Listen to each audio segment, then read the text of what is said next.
Hola, bueno, muy buenas tardes a todas y a todos.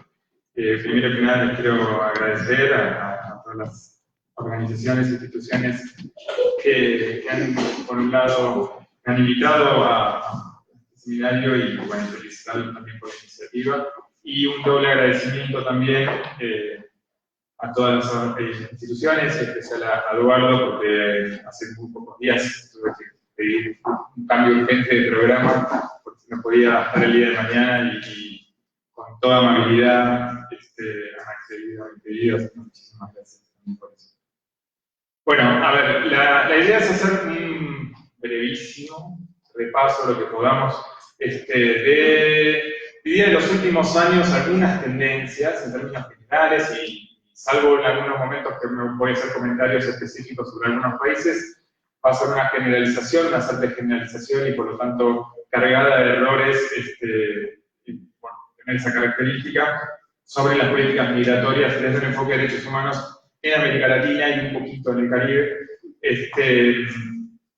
a lo largo de los últimos 15, 17, 18 años, ¿no? Este es un trabajo que de alguna manera vengo haciendo hace un tiempo, cada tanto, de tratar de ir actualizando un poco cuáles son las tendencias, cuáles son los cambios en las políticas, en la normativa migratoria, qué pasa en la práctica, en la implementación de esas políticas en América Latina.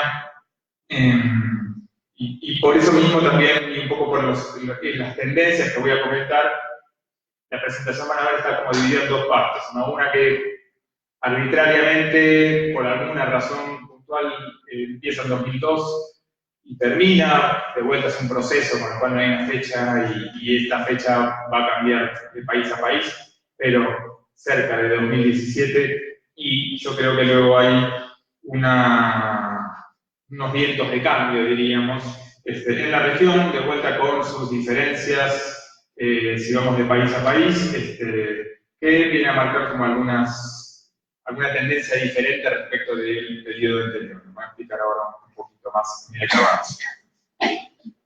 Si miramos el mapa de América Latina en este tema, en los últimos 17 años, lo que vamos a encontrar es un escenario muy complejo, muy diverso, en cuanto a políticas de movilidad. ¿Por qué? Porque han convivido, independientemente de qué ha prevalecido a lo largo de los años o en diferentes momentos, han convivido diferentes modelos o tipos de políticas migratorias o políticas que han puesto el foco, la prioridad en una determinada mirada o en otra, pero que se caracteriza por un primer periodo donde han habido muchísimas reformas normativas, reformas de políticas migratorias, de legislaciones en materia de asilo y protección de refugiados, más o menos desde el principio del año 2000, algunos antes, pero la gran mayoría de los países de América Latina aprobaron una ley en materia de refugiados, diseñaron alguna política en materia de refugiados, o cambiaron de manera sustancial o parcial su política migratoria. Se han desarrollado procesos regionales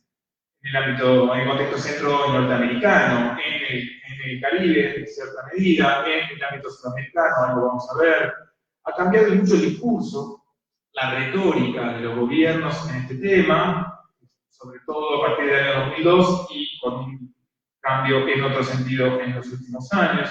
Pero estas reformas al mismo tiempo convivieron con países que no reformaron su legislación, o que sí lo hicieron, pero esa reforma no se trasladó a la práctica, ¿no? La política estaba o sigue estando muy distanciada de una reforma migratoria o una reforma normativa progresista que ha reconocido derechos de personas migrantes. Y luego voy a terminar con lo que llamo nuevos retos, desafíos, pero también amenazas, riesgos y regresiones, ¿no? Medidas hacia atrás, siempre desde una perspectiva de derechos humanos.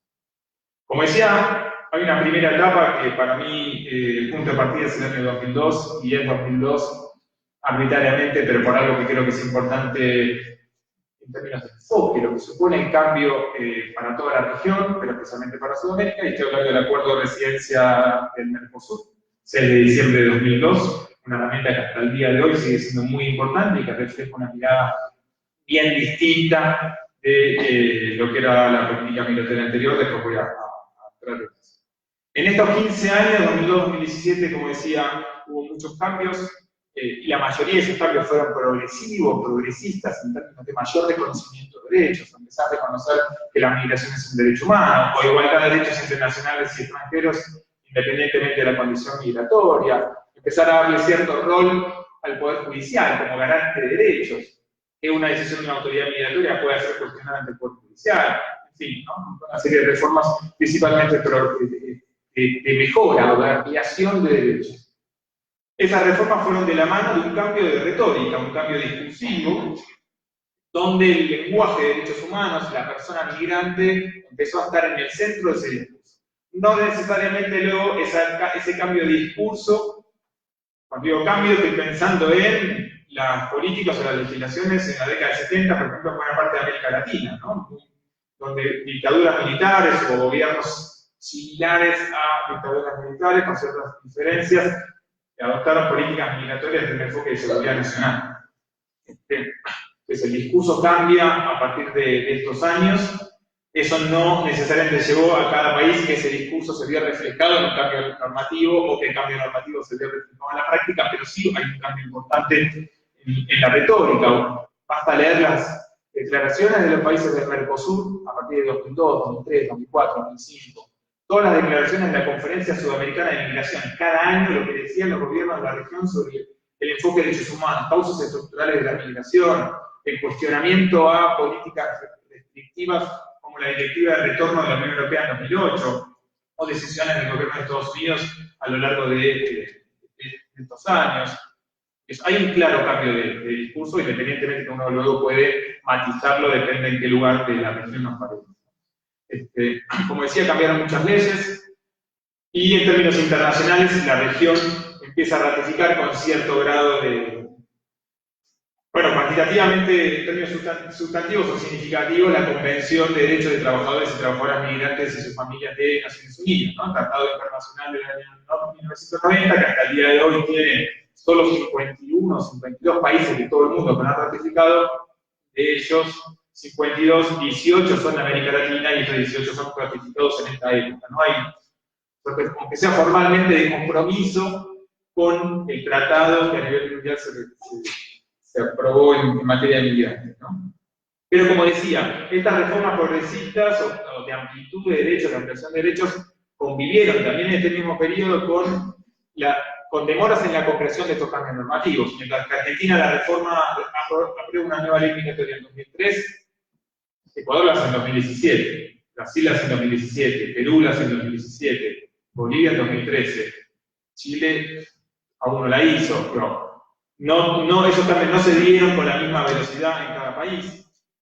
Luego, en cada país donde se reformó la ley, han habido, y hasta el día de hoy, numerosos obstáculos en términos de implementación, ¿no? Una cosa es cambiar la ley, otra cosa es cambiar las prácticas institucionales, no solo una autoridad migratoria, una autoridad judicial, de los ámbitos educativos, sanitarios, de los espacios de ejercicio de derechos, ¿no? Donde pocos años antes los migrantes eran una amenaza, el discurso los presentaba como una amenaza y de repente los presenta como titulares de derechos, que ejercen el derecho a migrar. Eso en términos simbólicos, en términos de retórica y de imaginario social, de actores cuya actividad diaria tiene que garantizar derechos, o al contrario restringirlos, ¿no? Suponía un cambio de largo alcance, ¿no? Y creo que todavía estamos en un proceso en ese sentido, independientemente de lo que voy a señalar después en cuanto a retrocesos. Estos cambios en la región también convivieron con países donde no se dieron estos cambios, donde se mantuvieron políticas, no solo en la normativa desfasada, sino incluso políticas muy basadas en cuestiones securitarias, en enfoque securitario, por centrar en un caso concreto como es el caso de México. Países que aún habiendo reformado todo, en el día a día, como por lo que decía recién, se dan situaciones de abusos a derechos humanos, restricciones en el acceso a determinados servicios sanitarios o en el reconocimiento de diplomas educativos por el estatus migratorio de un niño, un adolescente, etc. O temas policiales, abusos policiales, racismo. Y por supuesto, como un problema general, del que hoy voy a hablar bastante, ahora lo paso rápido, es la xenofobia en todos los países mexicanos. Este es un listado que refleja lo dinámico que han sido las reformas en términos legislativos en la región desde el año 2013 en adelante. Si bien un listado bien largo de países adoptó nuevas leyes migratorias. No todas ellas tienen el mismo alcance en cuanto al reconocimiento de derechos, pero sin lugar a dudas uno puede decir que todas significaron 1, 2, 3, 4, 10 o más pasos adelante, por lo menos en términos de marco legislativo en la región. Hay unos pocos casos que todavía están en debate y eso no necesariamente significa un paso hacia adelante, pero justamente porque estamos ya parados en lo que para mí es otro ciclo de reformas que hay que ver qué extensión tiene y qué duración. Veamos algunos detalles de algunos países que hicieron estos cambios para reflejarlos un poco más. Argentina pasa una ley de la dictadura militar del año 81, una ley centrada en seguridad nacional, con detenciones, deportaciones, sin ninguna intervención de la justicia, con restricciones por temas migratorios, de estatus migratorio regular, en el acceso a la educación, en el acceso a la salud. Todos los servicios públicos estaban obligados a denunciar a migraciones si se presentaba un extranjero sin el documento nacional, sin el permiso de residencia, con picos de xenofobia en diferentes momentos, sobre todo a fines de los 90, cuando se le acusó a los inmigrantes de todo lo que habíamos hecho en términos de políticas económicas, sociales, etc., a lo largo de esa década, ¿no? Que puso al país una vez más en una profunda crisis de todo tipo.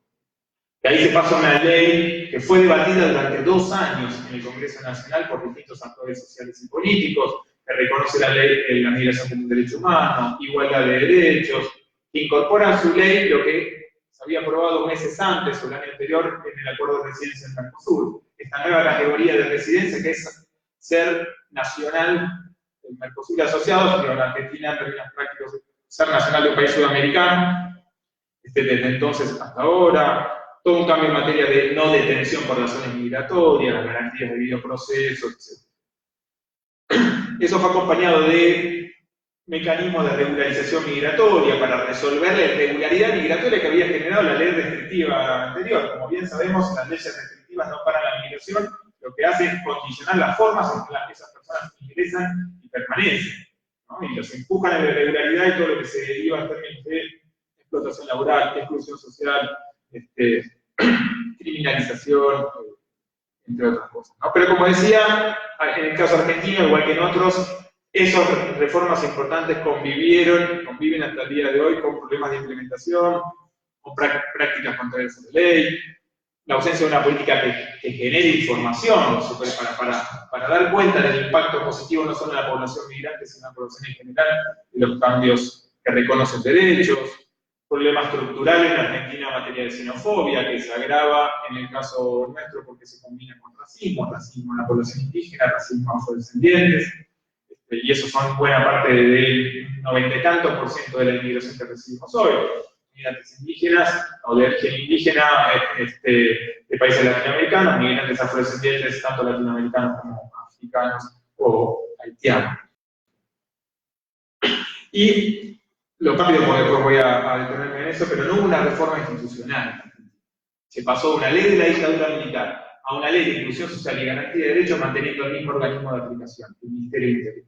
Lo cual, evidentemente, fue un problema y eso se verificó cuando se cambió la prioridad del enfoque de la política migratoria hace 2 años.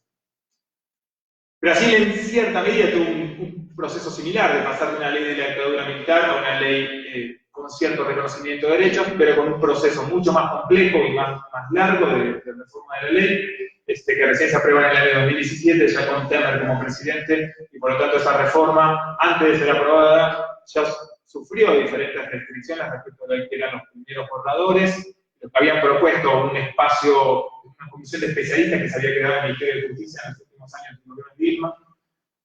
Eso se cambió un poco, se volvió a cambiar porque Temer vetó varios artículos de la ley y se volvió a recortar aún más porque cuando aprobaron el reglamento, contrariamente a lo que debería hacer, recortó más derechos todavía de lo que estaban en la ley. Sí hubo, mientras tanto, algunos cambios interesantes, hasta que, previo a que se reforme la ley en Brasil, la creación del Consejo Nacional de Inmigración, donde no solo está justicia, sino está trabajo, está educación, y diferentes ministerios siendo parte de la discusión y del diseño de la política migratoria, más allá de los conflictos que mencionaba. Algunas políticas interesantes que fue la creación de la visa humanitaria para haitianos, y que para mí hoy sigue significando una enorme buena práctica, que por lo general no se menciona como buena práctica, para trabajar en tema de tráfico de migrantes, que no es usar las herramientas del Código Penal y de las fuerzas de seguridad, sino generar canales para la migración regular, que le quita negocio a los traficantes de migrantes. Cuando empezó a crearse una red de traficantes de haitianos para ingresar desde Perú, del norte de Perú hacia Brasil, y Brasil empezó con una visa humanitaria en frontera, al detectar que eso fue generando una red de tráfico de personas, digo, esa necesidad de pasar por varios países de América Latina, esa visa humanitaria se empezó a dar en el consulado brasileño en Puerto Príncipe. Y eso eliminó la red de tráfico de personas, porque las personas iban al consulado brasileño, le daban la visa humanitaria y viajaban en avión regular, pagando mucho menos a San Pablo, a Río o a Venezuela. El problema fue, y esto es un déficit de la gran mayoría de los países, es que no había una política de integración. Yo ahora me voy a detener en un rato a lo que lo que se dice política de movilidad humana integral, y esto supone no solo tomar el aspecto de movilidad, que es ingresar y permanecer, o la discusión sobre quién se tiene que ir y el control migratorio, las sanciones, las deportaciones, sino en todo lo demás, que es la vida misma. Es quedarse en una sociedad, trabajar, tener vecinos, tener familia, vivir como cualquier otra persona. Y eso es una parte central de la política migratoria. En el caso de este programa para haitianos, no estaba. Muchos haitianos no encontraron trabajo, se encontraron con altos índices de racismo, de discriminación, etc. Y es esa ruta de haitianos que luego empieza una parte hacia el sur y otra parte hacia el norte de México, concretamente. Situación que hasta el día de hoy sigue. Caso chileno, yo la verdad que no voy a decir nada que ustedes no conozcan muchísimo mejor que yo, digo, en cuanto a una ley absolutamente desfasada, para una realidad en términos poblacionales y de movilidad, no tiene nada que ver con la realidad chilena actual. Ya hace muchos años que la realidad migratoria chilena tiene poco o absolutamente nada que ver con 1975, digo, más allá del enfoque securitario y el cero inclusión del lenguaje de derechos en una ley de dictadura militar, y previo a la ratificación del Tratado de Derechos Humanos ya Chile por recuperación de la democracia, ¿no? Y de ahí el carácter securitario que tiene, ¿no? Pero bueno, como ustedes saben, ha habido bastantes proyectos de ley, o diversos proyectos de ley, el primer gobierno de Piñera y luego del gobierno de Bachelet, ninguno de ellos fue aprobado. Ahora volvió el proyecto de Piñera a debatirse, que es lo que se está debatiendo actualmente, y que cuando uno lo lee, por lo menos desde mi opinión, tiene claramente algunos elementos complejos, no solo en términos de restricción de derechos, sino una mirada claramente utilitarista, ¿no? Instrumental de la migración, un modelo de política migratoria que no funciona más, por las características estructurales de la movilidad humana, que un país diga, yo quiero que vengan estos y estos y estos y estos, son los que quiero para tal lugar y tal lugar del mercado de trabajo, no funciona más. Piensen hoy en la dinámica de la migración venezolana en América del Sur, que un país empieza a decir, bueno, yo voy a querer 3 ingenieros de petróleo y los doctores de Caracas y tal y cual, es posible. Evidentemente la realidad ha pasado por encima de este tipo de políticas, seguir proponiendo esos modelos a esta altura, con además el carácter regional y internacional que tienen las migraciones y por lo tanto que deberían tener las políticas. Sí, igual durante todo este tiempo, me parece que es interesante mencionar un actor que en Chile ha tenido un lugar muy importante en cuanto a reconocimiento de derechos o a quitarle el peso que tenía la ley vigente y medidas restrictivas de derechos, en términos de control migratorio, de negación de derechos como el derecho a restricción del nacimiento, luego el acceso a la nacionalidad. Estoy hablando básicamente de la Corte Suprema y de otros tribunales, de otras decisiones judiciales. Esto sin perjuicio de algunas decisiones más recientes en términos de deportación, de expulsión, que hasta donde le iban, no van en esa misma dirección, ¿no? Y también la sociedad chilena, como la argentina, como tantas otras de América Latina, como la peruana, como la mexicana, con problemas de larga data de xenofobia, ¿no? Que en algunos contextos se exacerban. El caso ecuatoriano es un caso muy particular, porque Es el primer país que la Constitución reconoce la migración como un derecho humano, dicta la abolición de las visas y crea esta idea del ciudadano, de ciudadanía universal, pero hasta el año 2017 esa Constitución convivió con una ley de 1971 que establecía penas de prisión, etc., con lo cual es un proceso bastante contradictorio. Una Constitución que iba hacia una dirección, una ley de extranjería y inmigración que iba hacia otra. Hasta el año 2017 Ecuador tenía un centro de detención, el único país de Sudamérica que tenía un centro administrativo de detención de inmigrantes, el llamado TEC Carrión, que fue que fue cerrado con justamente finalmente la aprobación de la Ley de Movilidad Humana en 2017, que claramente es un avance importante, más allá de que no podría entrar un poco en detalle sobre ciertos problemas que tiene la ley, pero bueno, no me quiero adelantar, después voy a mencionar algunas cosas más recientes del caso ecuatoriano.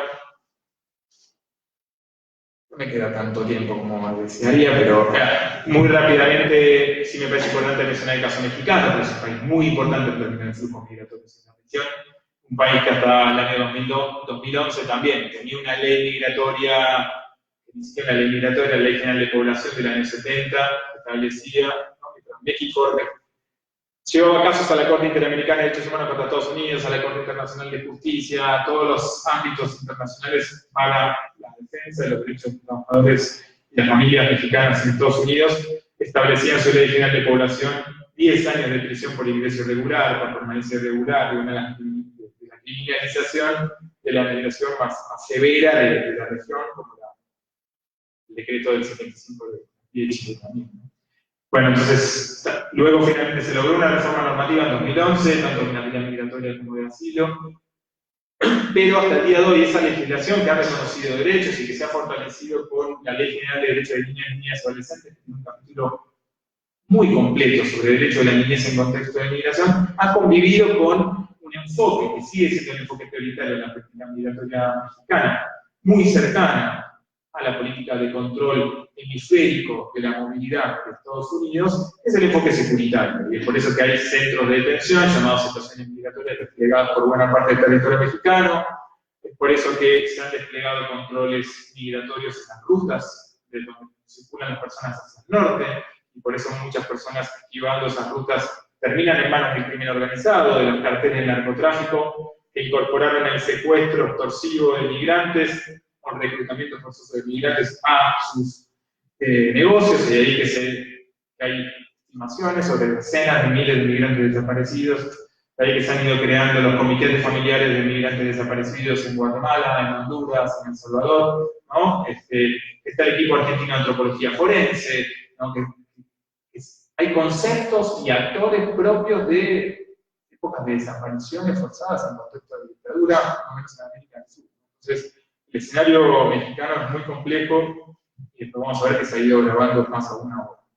Esto es solo para mostrar esas contradicciones. Una ley de derecho de niñas, niños y adolescentes de avanzada en cuanto aborda el tema migratorio y ese contexto de migración, y aún así tenemos estas estadísticas de detención de niñas migrantes en los últimos años, de 4.000 a 6.000, de 6.000 a 9.000, de ahí a más de 20.000 a 30.000, llegando en 2016 a 40.000. Después de ahí empezó a bajar y este último año volvió a subir, incluso superando los números de 2016. No sé cuánto tiempo me queda, pero a ver, paso rápidamente el caso de República Dominicana. Me imagino que muchos de ustedes lo conocen muy bien, tiene una problemática ya de la regalata en cuanto a discriminación, xenofobia, racismo institucional, problemas de abusos de derechos, deportaciones arbitrarias, a población haitiana.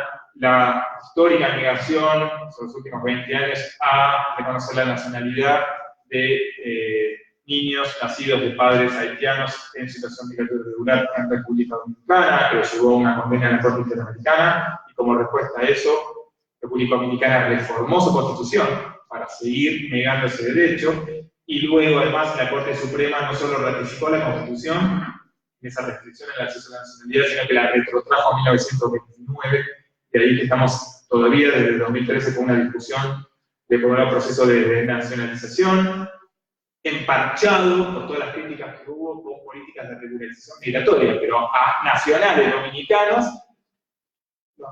ponen en planes de regularización migratoria para que pasen a ser migrantes o trabajadores migrantes cuando eran nacionales dominicanos hasta esta reforma. Con lo cual la situación es bien compleja. Y solo un dato más de países del Caribe. La mayoría de los países del Caribe anglófonos, por ejemplo, tienen leyes previos a la independencia. ¿Sí? Son de la década del 50, tienen su capítulo de migrantes indeseables, deportaciones sin posibilidad de recurrir a una decisión de expulsión, en algunos casos como en Bahamas, centros de detención, y de hecho, el único país hasta el día de hoy que ha deportado a venezolanos ha sido Trinidad y Tobago, ¿no? En la aplicación de este tipo de legislaciones. Esto lo voy a pasar rápidamente, solo quería mencionar el acuerdo de residencia, el cambio que significa. ¿Por qué pongo el acento en esto? Porque es lo que muchos llamamos la aplicación del principio de realismo en la política migratoria. Es decir, cualquier país que diseñe una política pública en el tema que sea tiene que conocer cuál es la realidad y regularla. En materia migratoria, lamentablemente, lo común no es eso, sino es diseñar una política sobre mitos, sobre prejuicios, sobre una discusión basada en xenofobia, estereotipo, criminalización, etcétera, etcétera. ¿Sí? Que va a contramano del diseño de una política pública, que tiene que saber cuál es la realidad. El acuerdo de residencia viene a reflejar esto. ¿Por qué? Porque si uno mira los datos de migraciones en Sudamérica, salvando las distancias, entre el 85 y el 95% de los y las migrantes que llegan a los países sudamericanos son sudamericanos. El acuerdo de residencia lo que viene a hacer es decir que estas personas tienen el derecho a ingresar y a residir en los países de la región por ser sudamericanos. Con lo cual, de un plumazo, vuelan las categorías migratorias propias del modelo instrumental. Que le voy a dar la visa, o si es trabajador que tiene estas características en cuanto a contrato de trabajo, o si es familiar de tal, o si viene a estudiar tal cosa, o si es un científico o un religioso o alguien que le interese, ¿no? Esta lógica de la instrumentalidad. El acuerdo de residencia es todos sudamericanos o americanos pueden migrar a otros países de la región.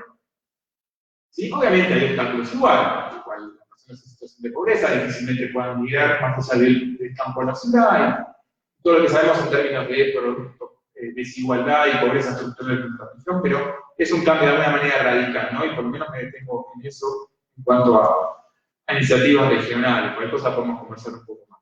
Y en términos de UNASUR también había un proceso interesante que era la creación de la ciudadanía sudamericana. Hace 2 o 3 años se estaba discutiendo eso, había algunos proyectos ya elaborados en el contexto de UNASUR para pensar qué tipo de ciudadanía se podía implementar en la región sudamericana, que no implica automáticamente la ciudadanía en el ámbito de la Unión Europea.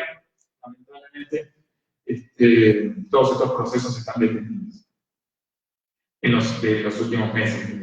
Conferencia Sudamericana de Migración, ya hice la mención, así que voy a pasar, porque no quiero dejar de decir esto, ¿no? Que tiene que ver con, por un lado, reformas inconclusas, que quedaron inconclusas o que están todavía en proceso. En algunos casos se sigue trabajando, a pesar de algunos retrocesos que han habido, en avanzar en reemplazar leyes migratorias desfasadas, en remover prácticas arbitrarias o déficit de implementación, lidiar con políticas de protección eficaz en rutas migratorias, ahora que hay una laguna enorme en la región, la falta de un enfoque integral a las migraciones, de una reforma institucional para que no sea un ministerio de seguridad el que lleve adelante una política de un fenómeno multidimensional, sino que sea una justamente multiplicidad de organismos que se ocupan de este tema, la falta de un enfoque de género, algo se habló esta mañana sobre eso, Italia, las personas con discapacidad, todo lo que tiene que ver con migración indígena, migración afro, etc.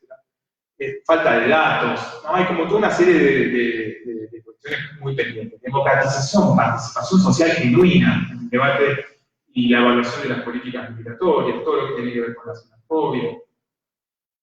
Retos, en los últimos años se encuentran además con retos en términos cuantitativos, de caudal de alguna manera de personas que migran, muy importantes, en algunos casos inéditos, como es, por ejemplo, los números que se comentaban también esta mañana de migración venezolana. Más de 3,5 millones de personas de Venezuela han migrado a Sudamérica.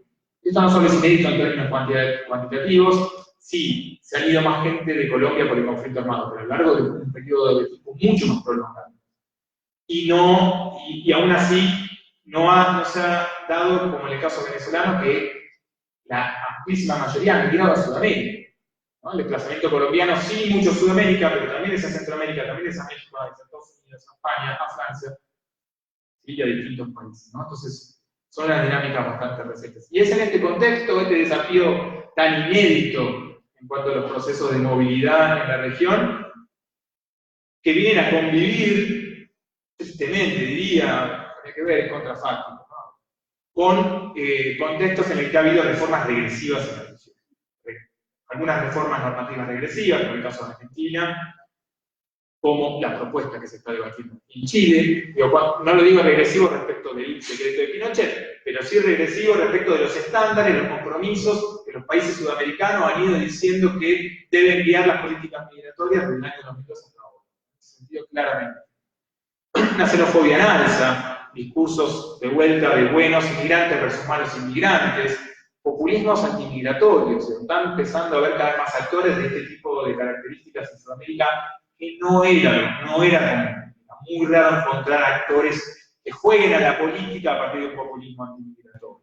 Una cosa es alguna declaración aislada o repetida en algún momento, pero están empezando a aparecer actores con una plataforma. Refuerzo de securitización, militarización de algunas fronteras, como es el caso de México y Guatemala.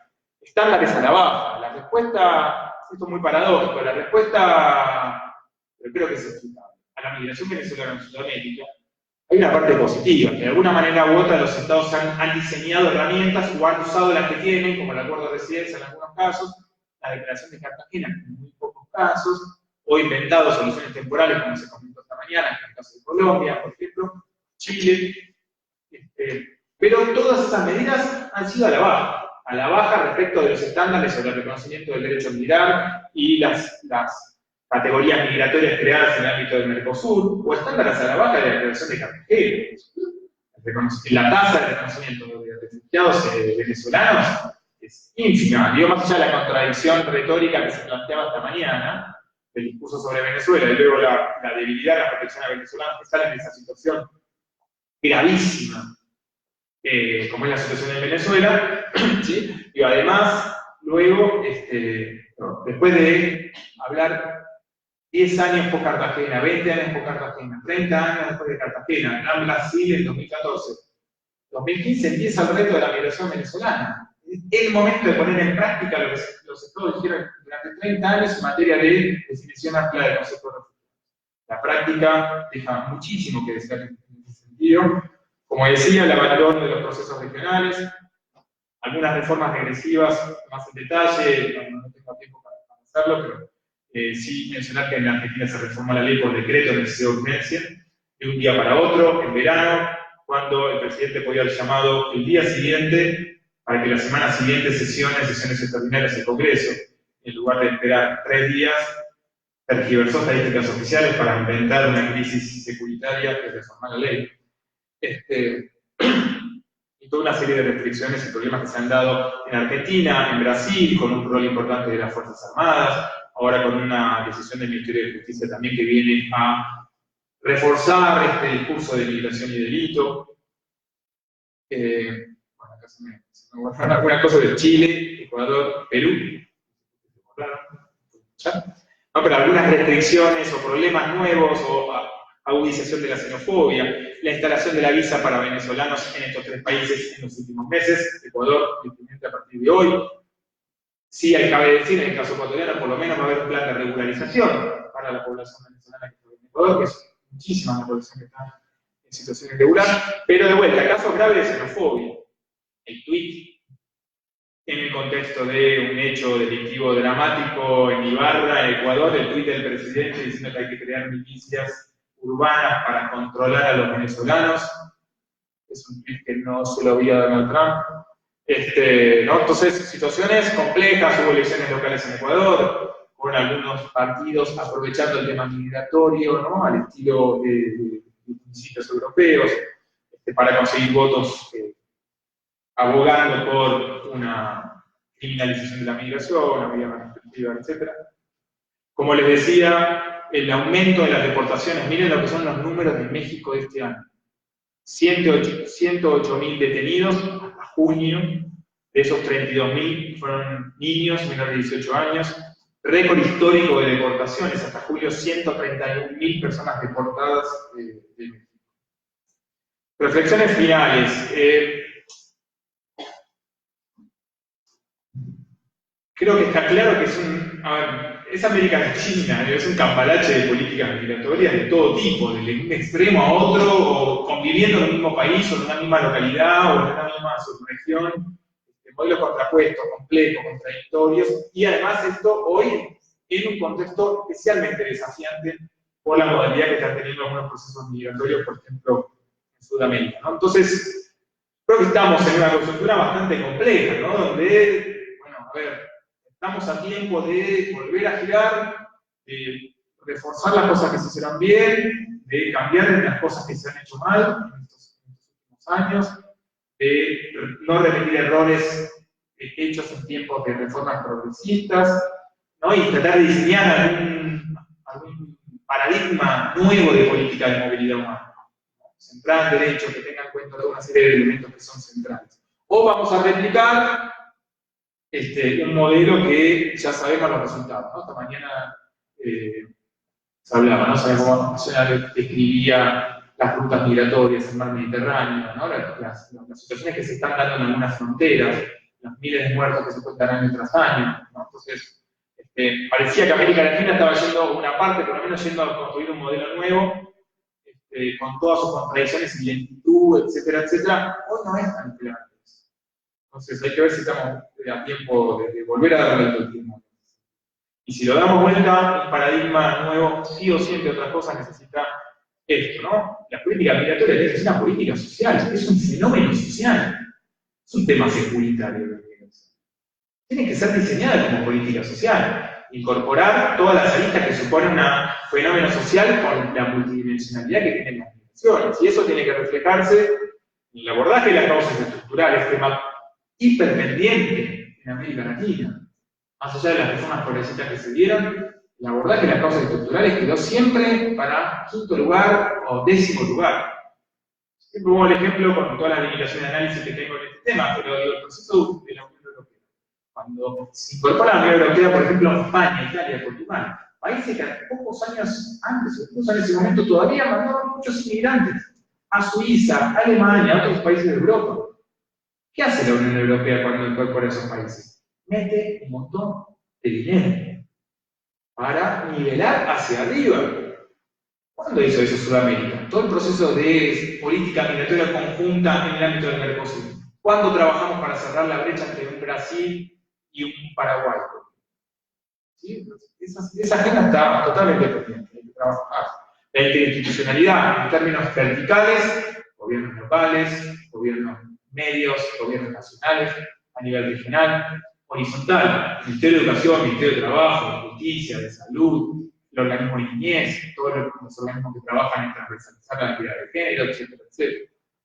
Medidas de corto y largo plazo, fundamental, este cortoplacismo que hablaba alguien esta mañana, no hay que terminar con eso.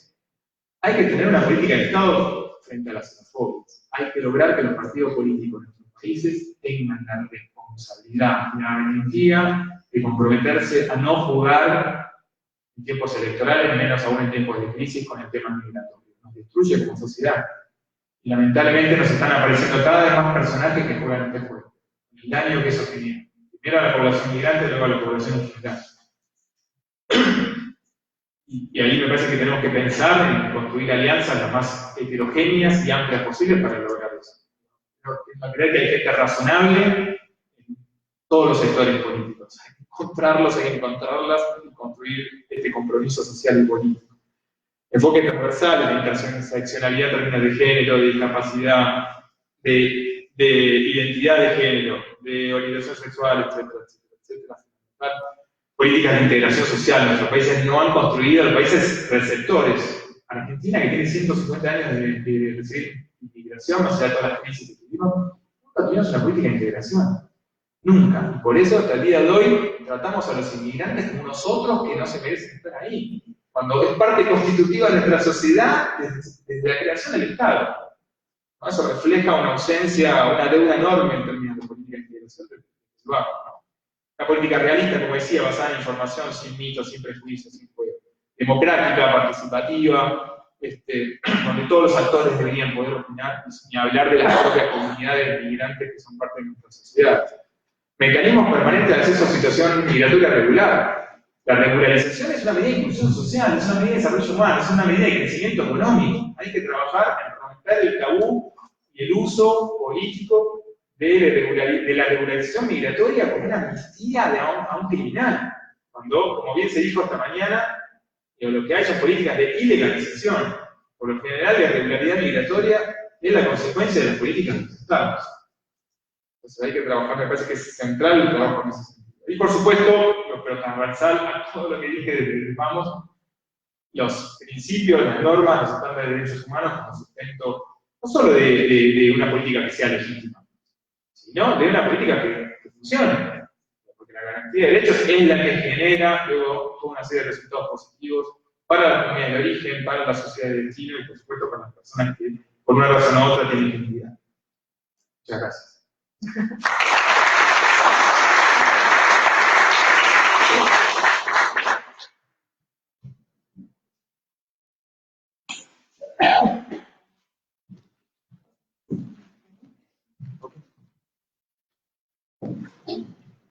Vamos a hacer un breve espacio de preguntas y comentarios.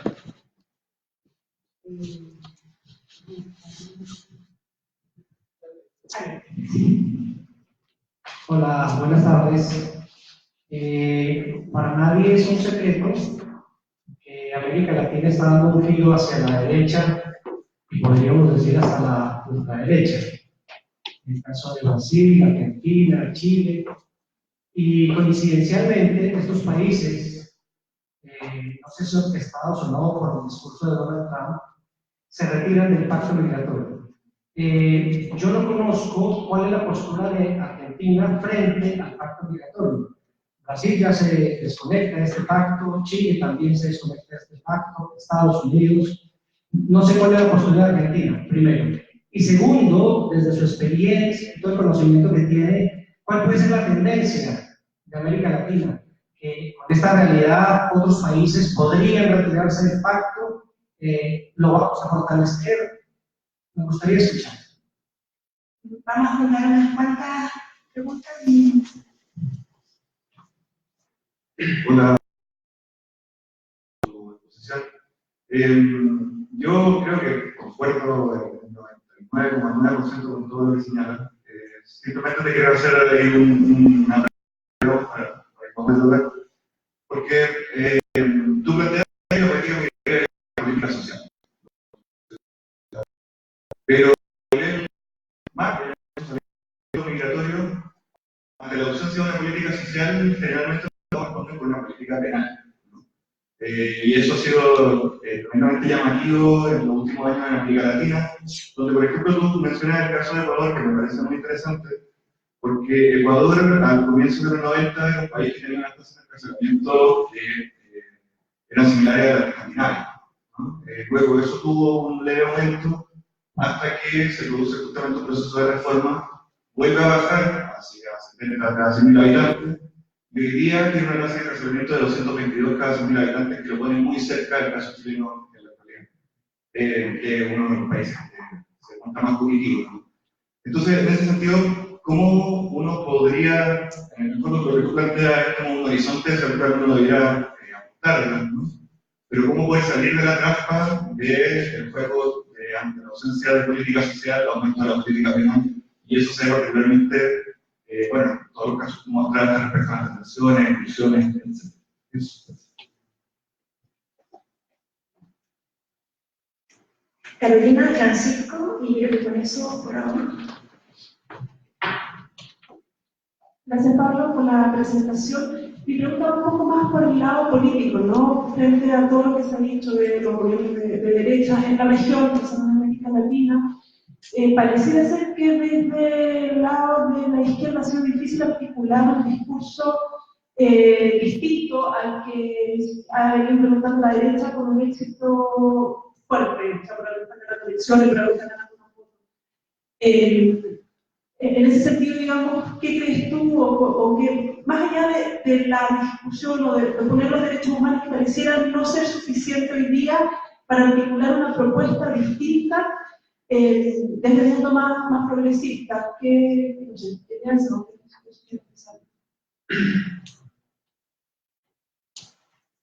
Y Francisco.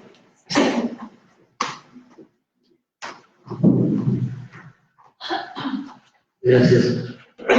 Mencionabas en el caso de Brasil la visa humanitaria para los haitianos, que de alguna medida ayudó a resolver el problema de trata.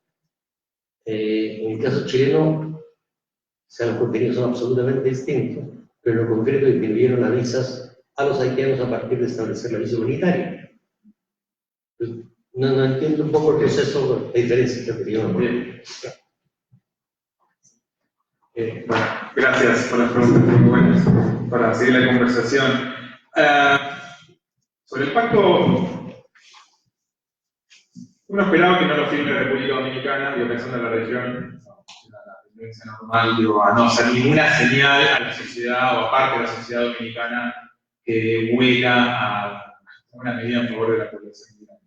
Ahora, lo de Brasil y lo de Chile me sorprendieron. Algo lo conversamos justo con algunos en el receso. Cuán buena fue la medida en términos de qué resultado le dará en términos políticos. Pero yo creo que fue una mera estrategia política, un mensaje aparte de la sociedad, ¿no? Y al sector más conservador. Y sobre todo, a mí me llamó mucho la atención, la verdad, porque uno lee el pacto y al revés, lee observaciones o propuestas que irían mucho más allá de donde ha ido el pacto. Sabemos que es un pacto no vinculante, sabemos que es un pacto en algunos temas el resultado ha quedado a la mitad de camino por justamente presión, básicamente de Estados Unidos, la Unión Europea, Australia y algunos más. Con lo cual, la verdad que el proceso en Brasil y Chile casi que respondió, es un análisis medio básico mío, pero respondió a 20 tweets de trolls diciendo que con esto nos invaden todos los inmigrantes del mundo mundial. Que se tome una política del Estado, una decisión política tan importante, puede haber acompañado un proceso basado en acusaciones que eran fácilmente desmontables. Y otros temas no tienen que construir datos, etcétera, tal vez es un poco más complejo, ir derribando mitos sobre la población migrante y su propio impacto negativo en materia laboral, tributario, bla, bla, que igual uno lo puede derribar uno por uno. En este caso, era bastante... Fue muy extraño, la verdad, por eso no creo que haya una tendencia de que haya más países que se sumen, la verdad. Porque América Latina también, bueno, en la parte donde también juegan en lo que es el compromiso con la comunidad internacional y no bajarse. ¿No? Viene la discusión de toda esta semana en términos climáticos entre Brasil y varios países de la Unión Europea y la repercusión que eso podría tener eventualmente en un acuerdo comercial.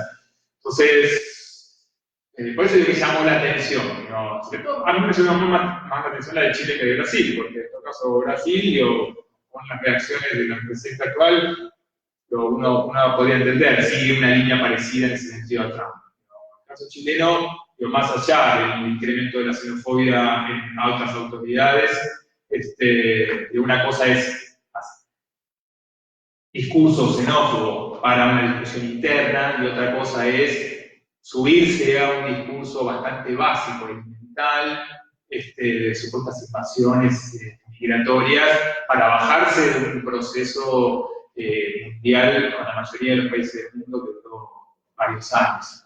La verdad que yo me atrevería a decir que tal vez la tendencia debería revertirse y a lo mejor, ojalá, independientemente de las limitaciones enormes que puede tener el pacto, sigue siendo un escenario donde los Estados Unidos se juntan a hablar de este tema y siempre puede ser una oportunidad en sí. Pero querría ser optimista y pensaría que no Brasil, Brasil, pero bueno, quién sabe, Chile sí, lo piensan un poco mejor, porque tiene sus repercusiones en términos internacionales.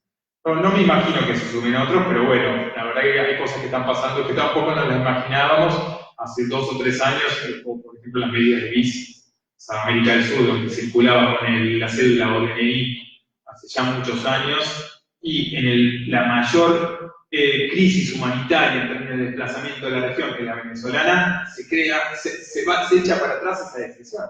Es gravísimo la imposición de la visa por Chile, Perú y Ecuador. Entonces, Ojalá que no me equivoque, pero quiero creer que eso no va a suceder y ojalá se den cambios en algunos países de la región. Empezamos a reencontrar las buenas sendas y a mejorarla mucho y corregir otros. ¿Cómo pensar una política migratoria diferente, sin caer en lo penal, en lo securitario, etcétera? No, creo que no tengo mucho tiempo porque es una pregunta que da para hablar y mucho, pero sí diría algo que yo repito permanentemente en este tema. En construcción de discurso, en este tema tenemos siempre la de verdad. Hoy por hoy tenemos la de verdad. Una mentira del presidente tiene un impacto de meses o años en buena parte de la población. Una catarata así de información científica totalmente chequeada que produzcamos tiene un impacto así de hormiga y que tenemos que seguir durante años.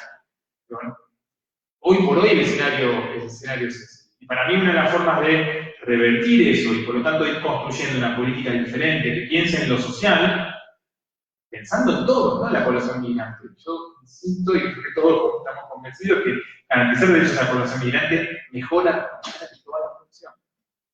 Ahora, yo creo que una de las muchas estrategias claves para pensar una política diferente es, yo te digo, de convocar a los aliados menos pensados. Ahora, quienes ya estamos acá, están por un lado y están del otro lado los que vomitan xenofobia, los que engañan, los que proponen medidas represivas, cárceles obligatorias, deportaciones, separaciones de familias, detenciones de niños, negaciones de derechos elementales en materia sanitaria, etcétera, etcétera. Y quienes estamos acá abogando por políticas migratorias con justicia social, con etcétera, etcétera, etcétera. Hay un gris en el medio enorme que me parece que son claves para el cambio. Y una discusión sobre derecho a la igualdad en la asistencia sanitaria entre unos y otros, los que estamos un lado y otro en este tema, es difícil zanjarla ahora. No me cansa con la discusión sobre derechos y obligaciones legales. Ahora, ahí quiero tener especialistas de la salud que digan que es una locura para una sociedad dejar afuera parte de sus habitantes del sistema sanitario. Que no nos hacemos ningún bien en materia de salud pública y muchas otras cosas. Dejar afuera gente del sistema educativo. Que alguien porque nació en otro lado hace 30 años cobre menos en el trabajo, o no pueda hacer determinados empleos, o no pueda participar en la elección de los representantes que luego aprueban las leyes que se nos aplican a todos, no importa dónde nacimos. El derecho a la participación política de los y las migrantes en la sociedad que integran, que forman familia, trabajan, se levantan cada día como cualquier otro, como cualquier vecino o vecina. Entonces, especialistas en salud, en educación, en desarrollo social, en temas económicos, en crecimiento económico genuino, de inclusivo, etc. Ahí es donde creo que tenemos que buscar las salidas. Para pensar la movilidad de otra esfera y romper con una mirada securitaria que lo que hace es crear más y más problemas de seguridad. Obviamente uno sabe, hay negocios ahí, hay gente que hace muchísimo negocio del control migratorio, etcétera, pero, en fin. Carolina diría, por lo menos una de las vías en la cual podemos pensar en mayor involucramiento, mayor compromiso de sectores progresistas, de sectores de izquierda en este tema. Hay de todo, pero hay muy buenos ejemplos y muy malos, incluso sectores de izquierda históricos con un enfoque nacionalista muy sesgado, ¿no? Entonces, incluso antimigratorio, hay de todo un poco. Me parece que la forma es con la construcción de movimientos sociales desde el territorio.